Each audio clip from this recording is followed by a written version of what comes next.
নরিন টেলিভিশনের কৃষি বিষয়ক সাপ্তাহিক আয়োজন আমার কৃষিতে স্বাগত জানাচ্ছি আমি আরিফ হোসেন।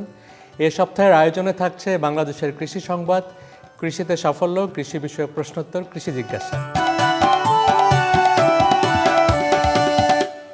দেশের দক্ষিণ পশ্চিমাঞ্চলের কৃষিতে দেখা দিয়েছে নতুন সংকট।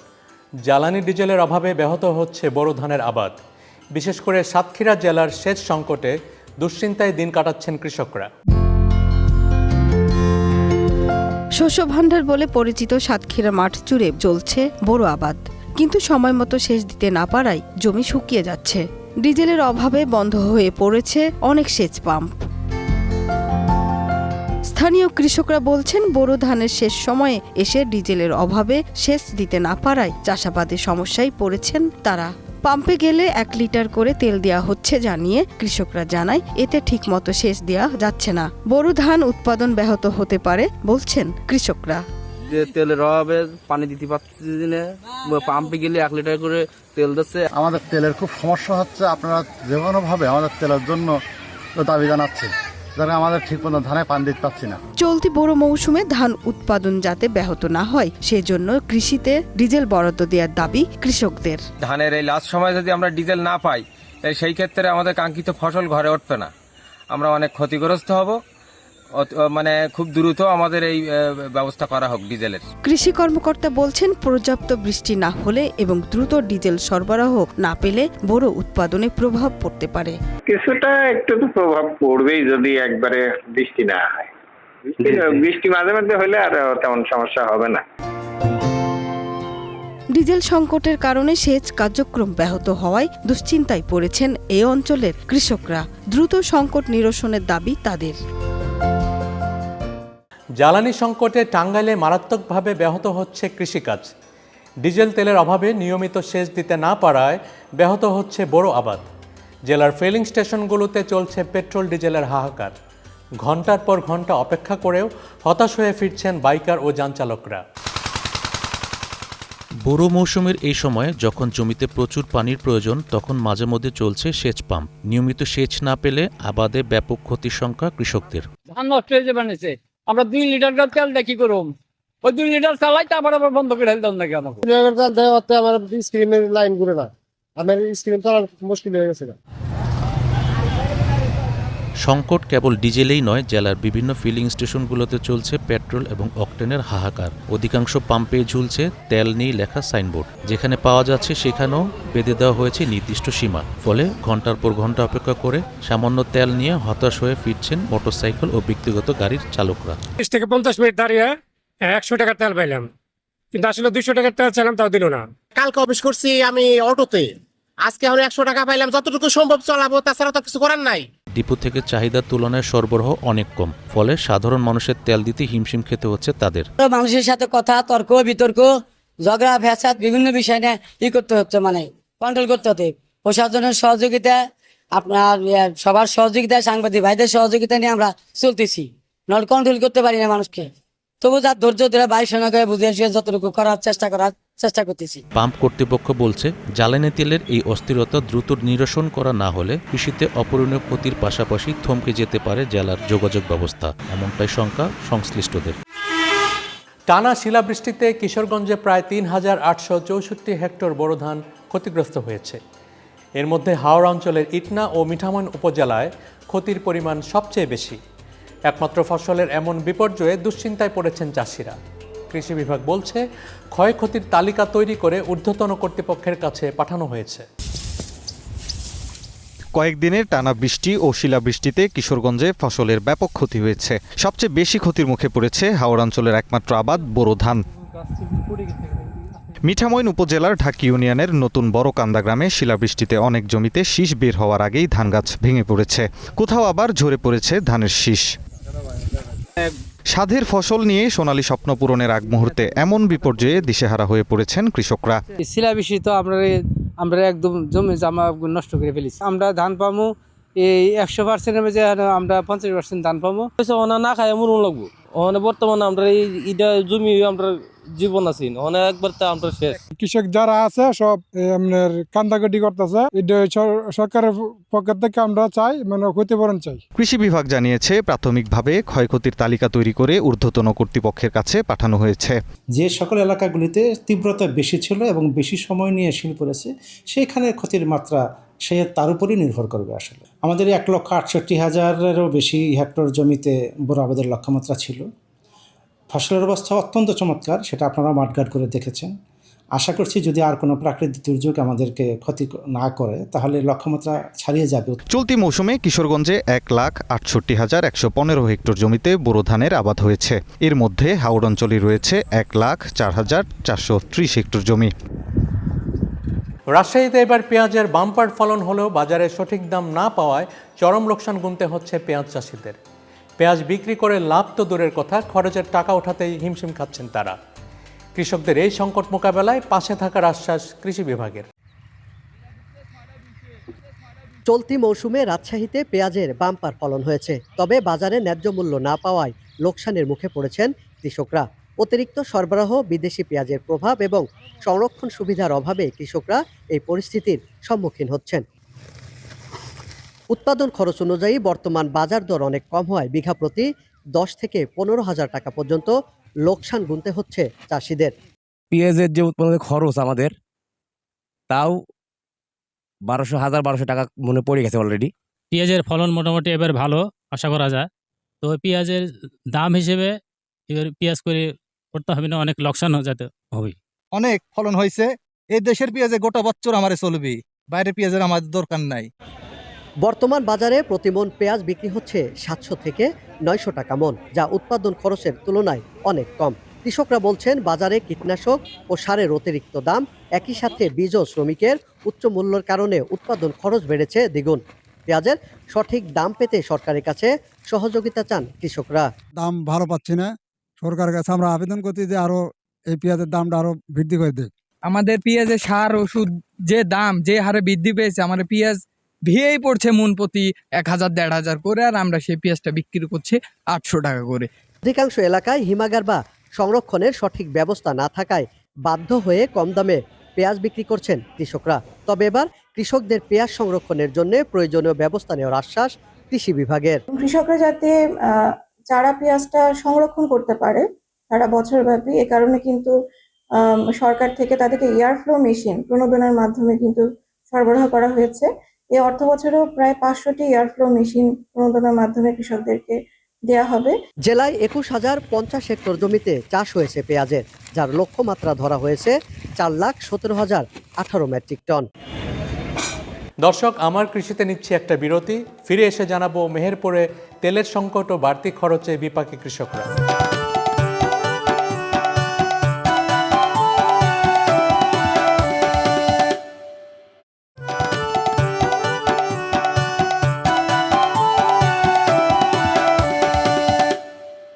ময়মনসিংহের ঈশ্বরগঞ্জের মধুপুর বাজারে বসে পুরাতন কৃষি যন্ত্রপাতি কেনা বেচার হাট। উচ্চমূল্যে যন্ত্রপাতি কেনার সক্ষমতা না থাকায় প্রান্তিক চাষিদের জন্য এই হাট।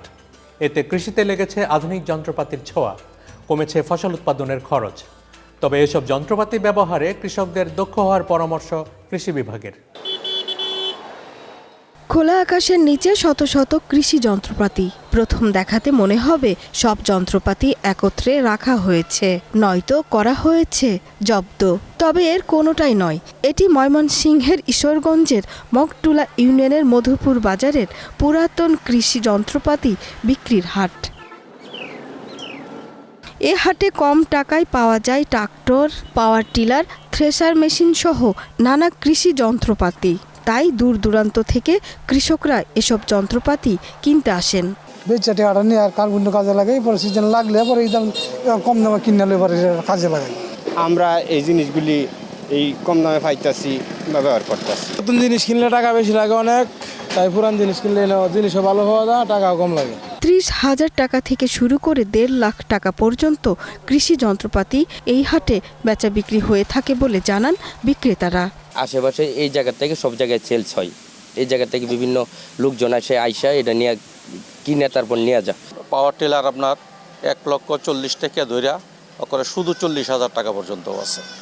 আবার ডিজেল ইঞ্জিনগুলা এগুলা 30,000 থেকে ধরে 30,000 35,000, আবার দেখা গেল 12,000 10,000। উপজেলা কৃষি কর্মকর্তা রিপা রানী চৌহান জানালেন, কৃষকদের ক্রয় ক্ষমতার মধ্যে পড়া এসব যন্ত্রপাতি ব্যবহারে প্রয়োজনীয় দক্ষতা ও সচেতনতা থাকা জরুরি। নতুন যন্ত্র কেনার সক্ষমতা নেই, তা কৃষকরা দেখা যায় ওইখান থেকে পুরাতন যন্ত্রপাতি কিনে তারা কৃষিকাজে সেটা ব্যবহার করছে। তবে এইসব যন্ত্রপাতি আসলে ব্যবহার করার ব্যাপারে সচেতনতা এবং দক্ষতা প্রয়োজন। নির্দিষ্ট কোনো দিনে নয়, চাষাবাদের মৌসুম জুড়ে জমজমাট থাকে পুরাতন কৃষি যন্ত্রপাতি ক্রয় বিক্রয়ের এই হাটটি। সিরাজগঞ্জের উল্লাপাড়ায় একটি সরকারি ব্রিজের মুখ বন্ধ করে দেওয়ায় চরম দুর্ভোগে পড়েছেন হাজারো মানুষ। কৃষি, পানি প্রবাহ ও যোগাযোগ ব্যবস্থা ভেঙে পড়ার আশঙ্কা তৈরি হয়েছে পুরো এলাকায়। স্থানীয়দের অভিযোগ, এক ব্যক্তির স্বেচ্ছাচারিতায় বিপর্যস্ত হয়ে পড়েছে জনজীবন। সিরাজগঞ্জের উল্লাপাড়ার বাঙ্গালা ইউনিয়নের বড়ঘোড়া এলাকায় 1988 সালে নির্মিত একটি গুরুত্বপূর্ণ সরকারি ব্রিজের মুখে মাটি ফেলে বন্ধ করে দিয়েছেন স্থানীয় এক প্রভাবশালী ব্যক্তি। আমার প্রয়োজনে আমি জমির ভিতরে আমার মাটি পাচ্ছি বাড়ি করা না, কোনো অনুমোদন আমি নেই। এই ব্রিজটি শুধু যোগাযোগের মাধ্যম নয়, বরং এলাকার কৃষি ও পানি প্রবাহের প্রধান কেন্দ্র। ব্রিজ বন্ধ হয়ে যাওয়ায় আশেপাশে কয়েকশো বিঘা জমিতে সেচ ব্যবস্থা হুমকির মুখে পড়েছে। স্থানীয়দের আশঙ্কা, এতে জলাবদ্ধতা তৈরি হয়ে ডুবে যেতে পারে পাশে থাকা কবরস্থানও। প্রতিদিন এই রাস্তা দিয়ে কয়েক হাজার মানুষের চলাচল। বর্ষা মৌসুমে পানি জমে রাস্তা ভেঙে পড়ারও আশঙ্কা করছেন এলাকাবাসী। কৃষকরা বলেন, এই ব্রিজের উপর প্রায় 750 বিঘা জমি নির্ভরশীল। ব্রিজ বন্ধ থাকলে জমিতে পানি জমে যাবে, আমরা আবাদ করতে পারবো না। বর্তমানে এই ব্রিজটা অজগবি বন্ধ হয়ে গেল। আব্দুল জলিল ফকির এই ব্রিজটা বন্ধ করে ফেলেছে। তার উপর দিয়ে পানি চলাচল করবে এবং রাস্তা ভেঙে যাওয়ার সম্ভাবনা আছে। 500-700 বিঘা জমি জলাবদ্ধতা হবে, প্লাস 2টা কবরস্থানে মানুষ দাফন করা যাবে না, ওখানে পানি উঠবে। আমাদের এই দ্বীপে 500-700 বিঘা জমি আছে। জলিল নামের আমার গ্রামের এক লোক প্রভাবশালী, সে ব্রিজের মুখে মাটি ফেলাইছে। এর কারণে আমাদের সবার রেজেকের উপর খুব হানি পড়েছে। গ্রাম প্রধান হাজী মোহাম্মদ জিন্নাত আলী বলেন, এই ব্রিজের নিচ দিয়ে ডিপকলের পানি দুই পাশে যেত। এখন ব্রিজ বন্ধ হয়ে যাওয়ায় সেচ ব্যবস্থা পুরো ভেঙে পড়বে, কৃষকরা পড়বে চরম ক্ষতির মুখে। ডিপ বন্ধ হয়ে যাবে, বরং আমাদের আর আবাদ করার কোনো জায়গা নেই। একই চড়া, এক পিঠে চড়া, পানি বাড়ানোর মতোরও কোনো জায়গা নেই।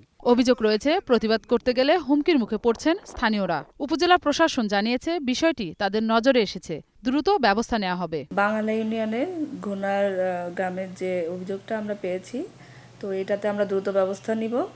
ইনশাল্লাহ এটা দ্রুত সমাধান হয়ে যাবে। দ্রুত ব্রিজটি খুলে দিয়ে স্বাভাবিক পানি প্রবাহ ও চলাচল নিশ্চিত করার দাবি স্থানীয়দের। মেহেরপুরে এবছর গমের ভালো ফলনের সম্ভাবনা থাকলেও তেলের সংকট ও বাড়তি খরচে বিপাকে পড়েছেন কৃষকরা। ডিজেল ও মেশিনের বাড়তি খরচের কারণে এখন চাষিদের গুনতে হচ্ছে 3 গুণ টাকা। তাই সময়মতো গম ঘরে তোলা নিয়ে দেখা দিয়েছে অনিশ্চয়তা। সবুজ থেকে সোনালী হয়ে উঠেছে মেহেরপুরের গম ক্ষেত। অনুকূল আবহাওয়ায় এবার বাম্পার ফলনের স্বপ্ন দেখছেন কৃষকরা। তবে সেই স্বপ্নের মাঝেই দেখা দিয়েছে নতুন দুশ্চিন্তা, ডিজেল সংকট। জেলায় তেলের অভাবে ঠিকমতো চলছে না হারভেস্টার মেশিন, ফলে সময়মতো গম কাটতে পারছেন না কৃষকরা। অন্যদিকে প্রাকৃতিক দুর্যোগের আশঙ্কাও বাড়াচ্ছে তাদের উদ্বেগ। তবে গত বছরের তুলনায় বিঘা প্রতি প্রায় 500 টাকা বেশি খরচ হচ্ছে। আগে যেখানে 1800 থেকে 2000 টাকায় গম কাটা যেত, সেখানে এবার গুনতে হচ্ছে 2500 থেকে 2700 টাকা। চলতি মৌসুমে জেলায় প্রায় 13,265 হেক্টর জমিতে গম চাষ হয়েছে। তবে সংকট কাটানো না গেলে সেই ফলন ঘরে তোলা নিয়ে তৈরি হয়েছে অনিশ্চয়তা।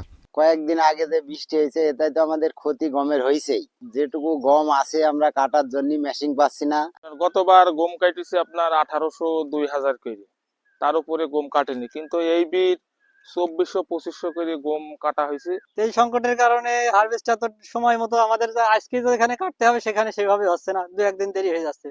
এর ভেতরে বৃষ্টি হয়ে গেলে চাষি আরো বেশি ক্ষতিগ্রস্ত হয়ে যাবে। যেখানে প্রতিদিন 70 থেকে 80 লিটার ডিজেলের চাহিদা রয়েছে, সেখানে পাম্পগুলোতে পাওয়া যাচ্ছে মাত্র 5 থেকে 7 লিটার ডিজেল। আমরা পাম্পে যাচ্ছি, পাম্পে তেল পাচ্ছি না। 10 লিটার 5 লিটার দিচ্ছে।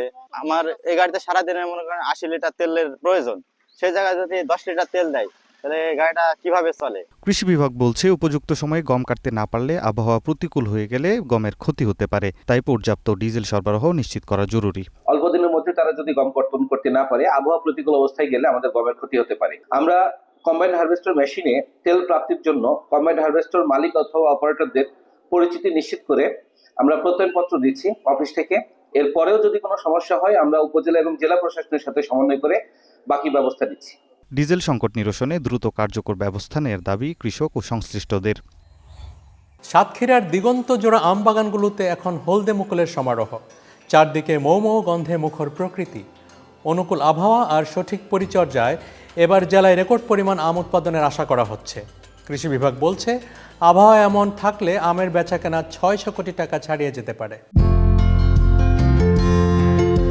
সাতক্ষীরা সদরের ব্রহ্মরাজপুর থেকে শুরু করে কলারোয়া, তালা, দেবহাটা কিংবা কালীগঞ্জ, যেখানেই চোখ যায় কেবল আমের মুকুল আর মুকুল। জেলায় 4137 হেক্টর জমির আম গাছগুলো যেন মুকুলের ভারে নুয়ে পড়েছে।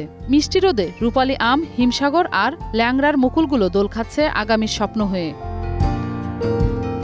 চাষিরা বলছেন, গত কয়েক বছরের তুলনায় এবার মুকুল এসেছে অনেক বেশি। পোকা দমনে কৃষি বিভাগের পরামর্শ মেনে বাগান পরিচর্যায় ব্যস্ত সময় পার করছেন তারা। লক্ষ্যমাত্রা অনুযায়ী ফসল পেলে এবার জেলায় আমের বাজার 500 থেকে 600 কোটি টাকা ছাড়াবে বলে স্বপ্ন দেখছেন প্রান্তিক চাষিরা। ফলনটা আর কি ভালো হয়, যদি গুটি সুন্দর থাকে বা কোনো রকম ঝড় জামটা বা অন্যরকম কোনো কিছু না থাকে, তা মোটামুটি আমরা ব্যবসায় একটা লাভবান হব। ডাইথান, ইন্ডোফিল, গোল্ড হোপ আর ক্যানোপি, এগুলো আমরা হবর পোকার জন্য ব্যবহার করে থাকি। আমরা যেভাবে পরিচর্যা করছি, আশা করি যে খুবই ভালো হবে। সাতক্ষীরা কৃষি সম্প্রসারণ অধিদপ্তরের তথ্য মতে জেলায় বর্তমানে 5299টি আম বাগান রয়েছে, যেখানকার কর্মযজ্ঞে সরাসরি যুক্ত আছেন প্রায় 51,000 চাষি।